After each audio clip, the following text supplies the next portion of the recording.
Благодарам, Ване. Дигитализацијата на јавните услуги добива на интензитет. Едни од најбараните документи се веќе достапни онлайн на националниот портал за e-услуги e-услуги.gov.mk.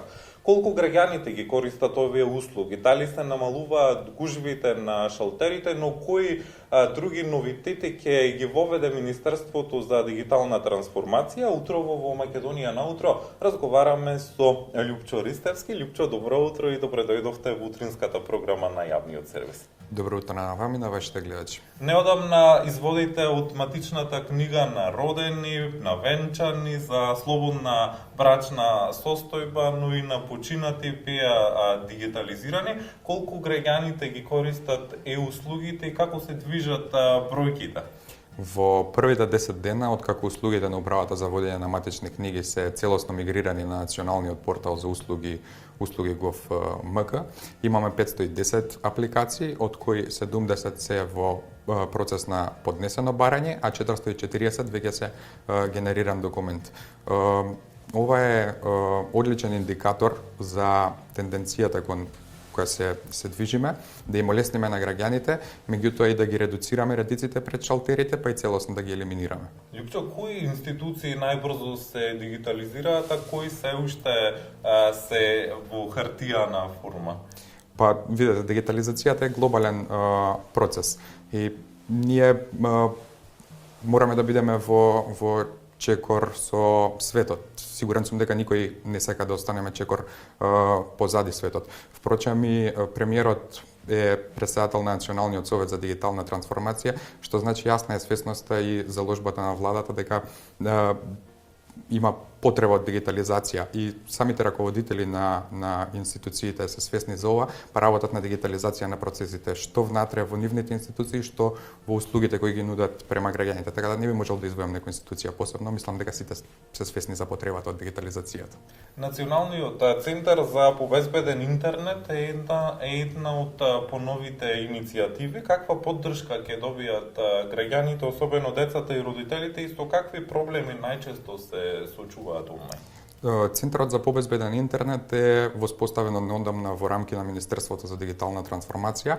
Тој е резултат на проектот МКСЕФНет, кој е проект од програмата Дигитална Европа. Го координира Министерството заедно со 11 партнери, меѓу кои универзитети, невладини организации. Целта на Центарот за побезбеден интернет е да врши превенција, заштита, но пред се едукација на децата како да бидат побезбедни во интернет просторот. До сега се поминати нешто повеќе од 70 основни и средни училишта. Во таа насока, идната недела можам да кажам дека повторпат ќе го одбележуваме на 11 февруари, меѓународниот ден на побезбеден интернет. Прошлата година беше во аеродром, оваа година тоа ќе биде со учениците од основните училишта во Прилеп, каде што со преку едукативно забавна програма ќе подигаме нивната свесност за безбедно користење на интернетот. Покрај онлайн услугите, преку националниот портал за e-услуги, најавени се отварање на физички центри за услуги, но и воведување на e-киосци. Какви услуги ќе нудат токму овие e-киосци и физичките центри и што е она што најчесто ќе може да го извадат од документи граѓаните од тие e-киосци?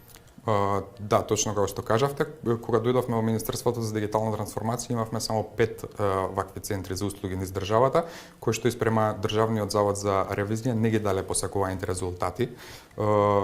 Ние направивме една реорганизација, сега имаме 14 вакви центри за услуги, што значи да отворивме дополнителни 9 низ градовите ширум Македонија.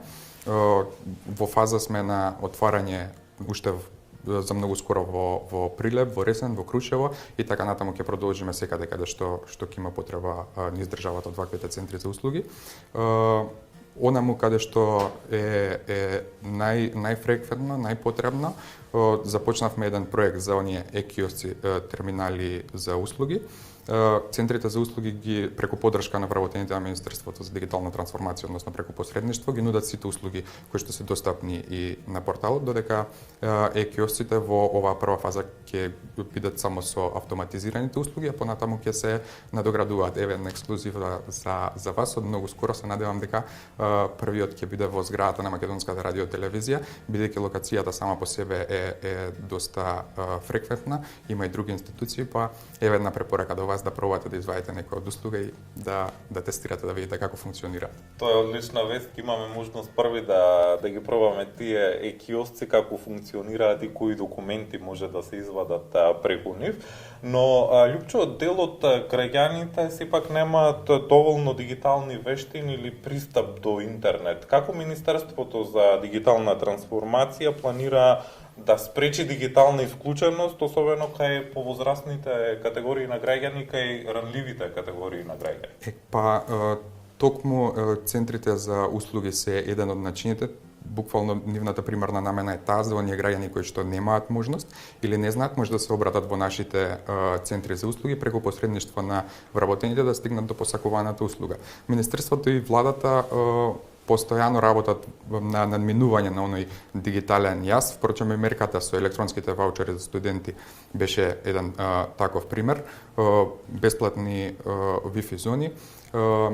Една година веќе функционира и Innovate Edihot, каде што и администрацијата и бизнисот може да користат предавања и обуки за стекнување на дигитални вештини. Така, и за крај на нашиот разговор, колку е безбеден системот од аспект на заштита на личните податоци и како се гради довербата кај граѓаните дека нивните информации се сигурни во дигитална форма? Па, сајбер безбедноста е високо на нашите приоритети од самиот старт. Ние веднаш започнавме со работа на националната стратегија за сајбер безбедност и ја донесовме што првата година од мандатот. За прв пат го донесовме законот за сајбер безбедност, формиравме сектор за сајбер безбедност, во законот е предвидено секоја институција да има офицер за сајбер безбедност. Никогаш не можеме 100% да гарантираме безбедноста, тоа го имаат кажано и најголемите експерти. Меѓутоа, начинот на кој ние се справуваме со ваквите закани е многу важен, затоа постојано инвестираме и во човечкиот потенцијал, и во нова опрема, и во нова технологија. И мислам дека граѓаните треба да се чувствуваат безбедно кога ги користат услугите на државните институции. Токму така, за сите новитети ние ќе информираме и во следните изданија на Македонија наутро. Ви благодарам што утрово бевте дел од утринската програма на Македонската телевизија. Ви благодарам и вас на можноста. За сите нови дигитални услуги што ги нуди Министерството за дигитална трансформација, но и еве веста дека првиот киоск ќе биде поставен токму во Македонската радио телевизија. Утрово разговаравме со Лјупчо Ристевски од Министерството за дигитална трансформација.